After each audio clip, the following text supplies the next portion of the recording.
तुम्हारा attachment style ही वजह है कि तुम उसे छोड़ नहीं पाती, चाहे वो तुम्हें कितना भी हर्ट करे। कभी सोचा है तुमने कि एक लड़की सब कुछ जानते हुए भी उसे पता होता है कि वो लड़का उसके लिए ठीक नहीं है, वो उससे झूठ बोलता है, उसकी फीलिंग्स की रिस्पेक्ट नहीं करता, कभी प्यार दिखाता है, कभी बिल्कुल इग्नोर कर देता है, फिर भी वो उससे छोड़ क्यों नहीं पाती है? तो हर बार डिसाइड करते कि बस अब और नहीं। लेकिन जैसे ही उसका एक मैसेज आता है, एक फ़ोन कॉल आता है, या सिर्फ एक आई मिस यू आता है, सब कुछ फिर से शुरू हो जाता है। और सबसे इंटरेस्टिंग बात क्या है पता है? कि वो खुद से पूछती है कि मेरे अंदर क्या कमी है। लेकिन सच ये है कि तुम्हारे अंदर कोई कमी नहीं है।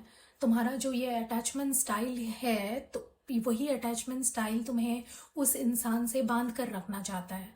और आज के बाद शायद तुम अपनी लाइफ को एक बिल्कुल अलग नज़रिए से देखोगी। सो वीडियो पे बने रहो। Hi everyone, welcome back to my channel. अगर तुम कभी किसी ऐसे रिलेशनशिप में रही हो जहां तुम्हारा दिल रोज़ टूटता है, लेकिन तुम फिर भी उसे छोड़ नहीं पा रही हो, तो ये वीडियो सिर्फ तुम्हारे लिए है। क्योंकि कभी कभी प्रॉब्लम्स उस इंसान में जितनी होती है उतना ही तुम्हारे इमोशनल पैटर्न्स में भी होती है। और जब हम उन पैटर्न्स को समझते नहीं हैं, तो हम हर बार बार वही गलती करते हैं, वही गलतियाँ रिपीट करते रहते हैं, और उससे हम सबक नहीं सीख पाते हैं। सो पार्ट वन, शायद तुम उसे नहीं, सिर्फ उसकी फीलिंग की आदत है। सो एक बात बताओ तुम, कि जब वो रिप्लाई नहीं करता तुम्हारा मन बेचैन हो जाता है, राइट? हर 5 मिनट के बाद तुम फ़ोन चेक करती हो, कि ऑनलाइन स्टेटस देखती हो, स्टोरी देखकर एज्यूम करना चालू करती हो कि वो किसके साथ है। और जैसे ही उसका मैसेज आता है, इंस्टेंटली तुमको सुकून मिलता है। अगर ऐसा ही है तो हो सकता है कि तुम उस इंसान से नहीं, तुम उस इमोशनल रिलीफ से अटैच हो, जिससे तुम्हें उसका मैसेज देख के मिलता है। ओके।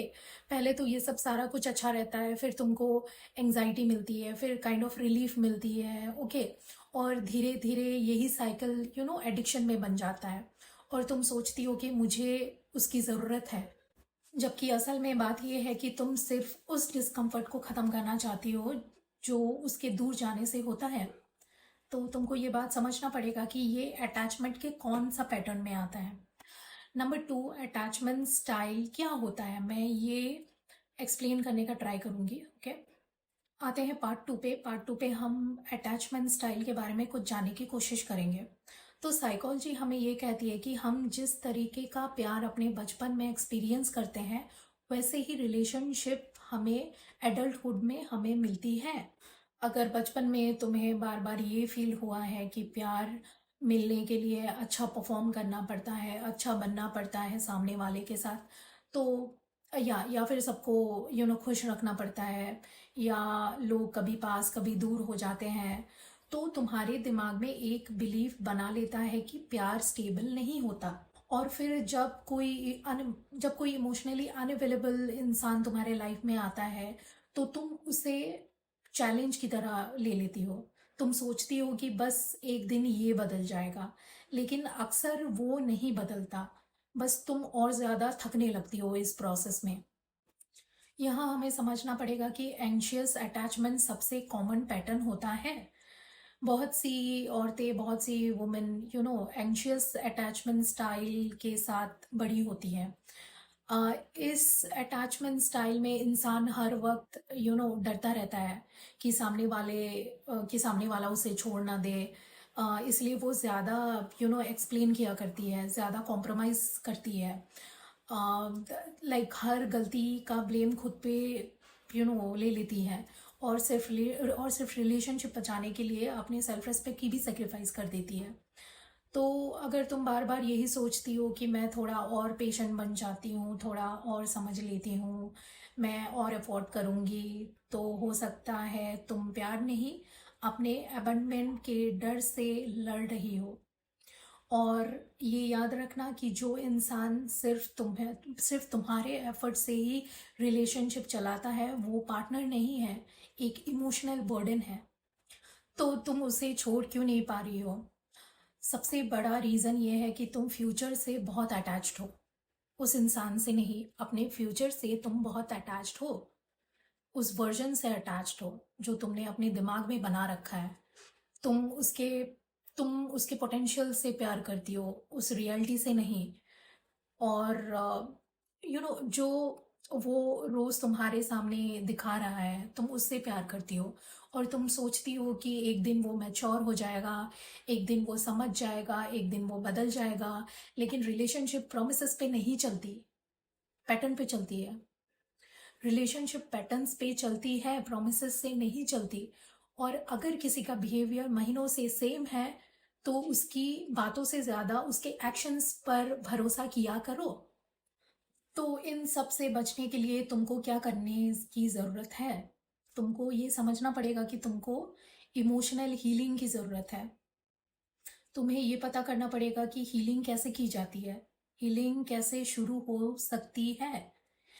और हीलिंग तुम्हारा उस दिन शुरू होती है जब तुम ये पूछना बंद कर देती हो कि वो मुझे चूज़ क्यों नहीं करता।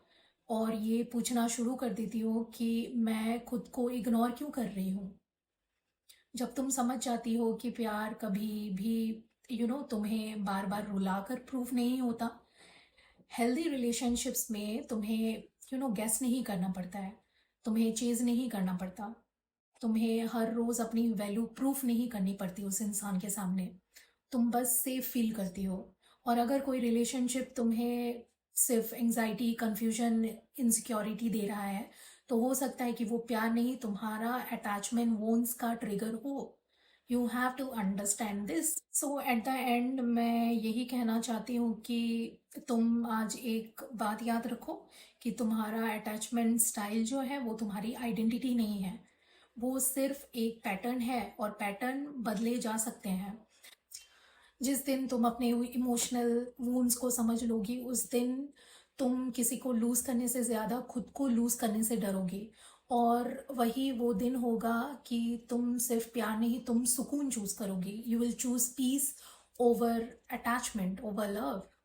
अगर इस वीडियो ने तुम्हें अपने बारे में कुछ रियलाइज करवाया है, तो कमेंट में सिर्फ इतना लिखना कि मैं आज से खुद को चूज करती हूँ, राइट।